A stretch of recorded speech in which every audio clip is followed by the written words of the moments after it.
Mimi naitwa Julius Nathanael Kiure, ni mkazi wa kijiji cha Lembeni, kitongoji cha Kaili. Sisi kama wana KC, mimi kwanza nimefurahi leo semina leo. Semina ya leo ni nzuri kwa sababu nilikuwa najua mambo ya budget. Budget inaanzia chini kwenda juu. Ina maana inaanzia kwenye serikali kwenda ngazi ya juu. Kwa hiyo mnapopata budget kwenye serikali za vijiji ndio inapelekwa kwenye kwanza inapelekwa kwenye kata inapeleka council. Kwa hiyo leo nimepata elimu nyingine nzuri kuliko siku zingine zote. Inawasaidiaje? Itatusaidia kupanga bajeti wakati tunaingia kwenye vikao vya mikutano mikuu, ili kuwaeleza kuwa bajeti inakuwa hivi. Sio tu tunapanga tu bajeti yao huko na serikali na wajumbe wa serikali sisi bila kujua. Wananchi wengi hawafuatilii kwa sababu wengine hawana TV. Ndio tatizo kubwa.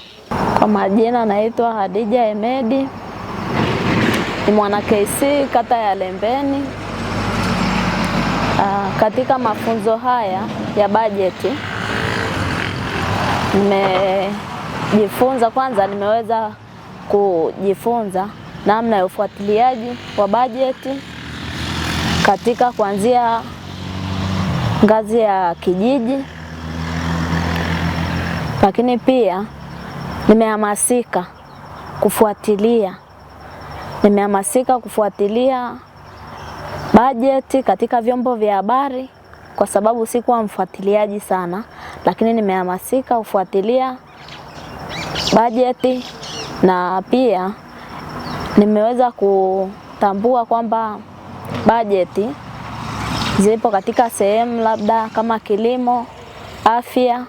Kilichonifanya nihamasike ni kwa sababu nimeweza kujua kwamba bajeti hizo ambazo zinatengwa zinatakiwa zifike katika sehemu gani na kwa wakati gani, na pia kufuatilia miradi ambayo inaendelezwa kutokana na bajeti hizo.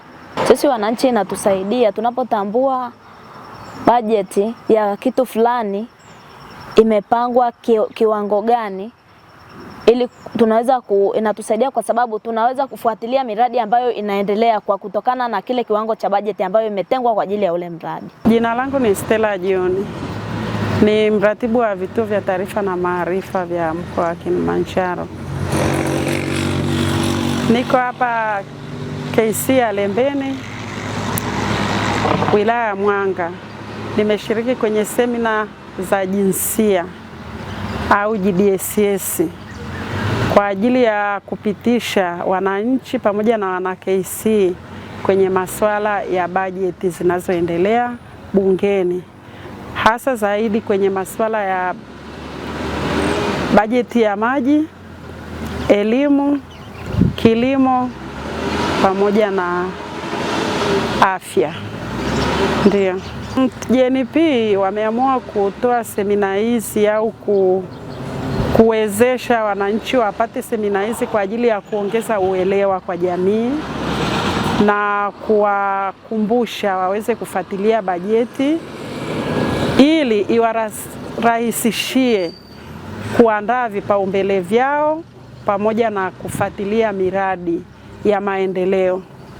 Kumekuwa na matokeo kwa sababu kwanza jamii inaweza kuibua, kwa sababu mwanzoni jamii walikuwa wanasubiri kitakachotokea ndio hicho. Yaani serikali na viongozi wao wapange wanachopanga, waamue wanachoamua. Wananchi walikuwa hawawezi kuhoji, na hata akihoji akijibiwa vibaya ananyamaza, na huwa walikuwa wanasusa kwenda kwenye mikutano. Lakini sasa hivi wananchi wanajitokeza wengi kwenye mikutano na wanatoa kero zao na kuhakikisha kwamba zinapatiwa ufumbuzi.